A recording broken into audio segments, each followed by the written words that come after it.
Hello everyone, this is Rob, the Baseball Time Traveler. Thanks very much for joining me today. I am celebrating my 10th video, and accordingly, I'm going to present to you 10 cards from the 1959 Topps set. This is a subset called the Baseball Thrills. I'm also going to present 2 bonus cards at the end, so stick around for that.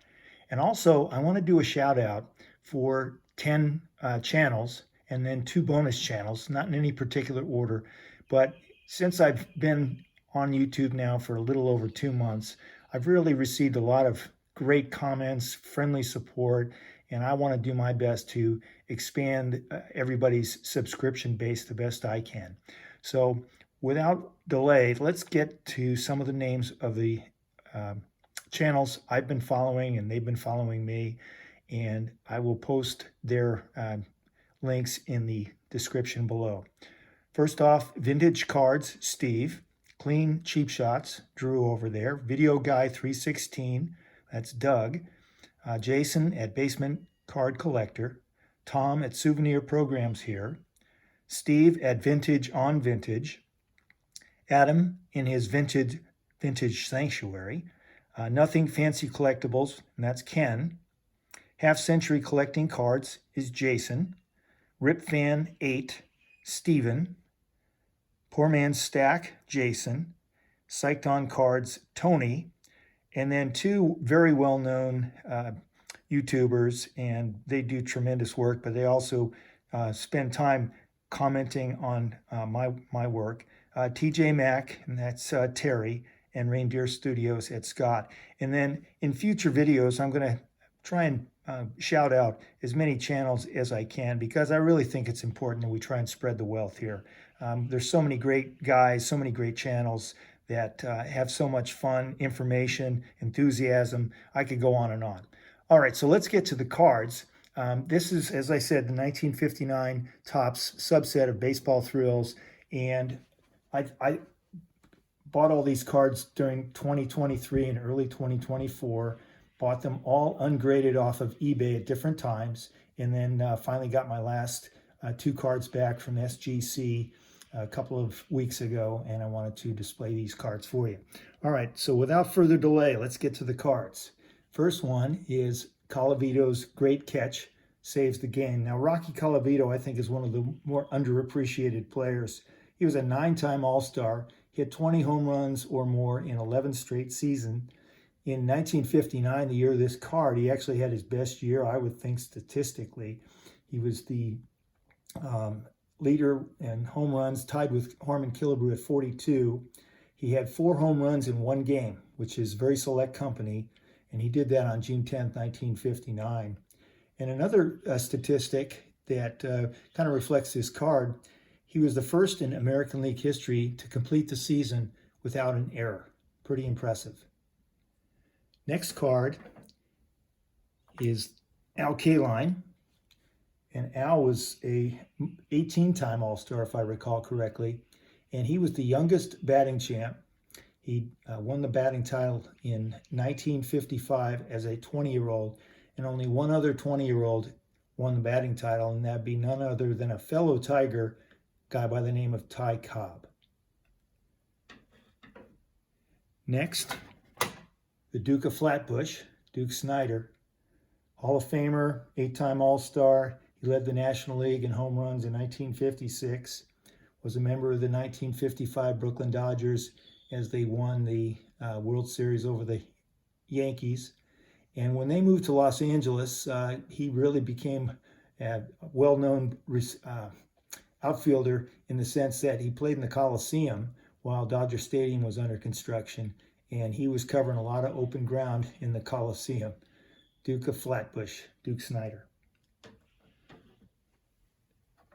Next is Ernie Banks, the 2-time MVP in 1958 and 59, 14-time All-Star. He led the National League in home runs in 1958 and 1960, known as Mr. Cub, great player and Hall of Famer. Next is a player many of you may not have heard of, but his name is Roy Sievers, and Roy was a 5-time All-Star, pretty good player. He was the 1957 home run champ and RBI leader. He was the earliest to reach 300 home runs and not be elected to the Hall of Fame. In 1957, he hit 42 home runs, and that's what this card refers to. He set the Senators team record and led the American League that year. Next is another, what I consider underappreciated pitcher in baseball history, Billy Pierce. Billy was a 7-time All-Star, and he was also named the Sporting News Pitcher of the Year in 1956 and 57, and likely would have won a couple of Cy Youngs, but he had some pretty good competition during those years. He pitched several 2-hitters and 1-hitters in his career, and also missed by one batter of pitching a perfect game in 1958, Billy Pierce. Now we get to some of the big boys in baseball history, and we'll start with Hammerin' Hank Aaron. And here he hits a World Series home run, which would not have counted in his career total of 755, but I remember watching on TV as Hank hit his 715th home run, and that was quite a thrill. And obviously a great moment in baseball history.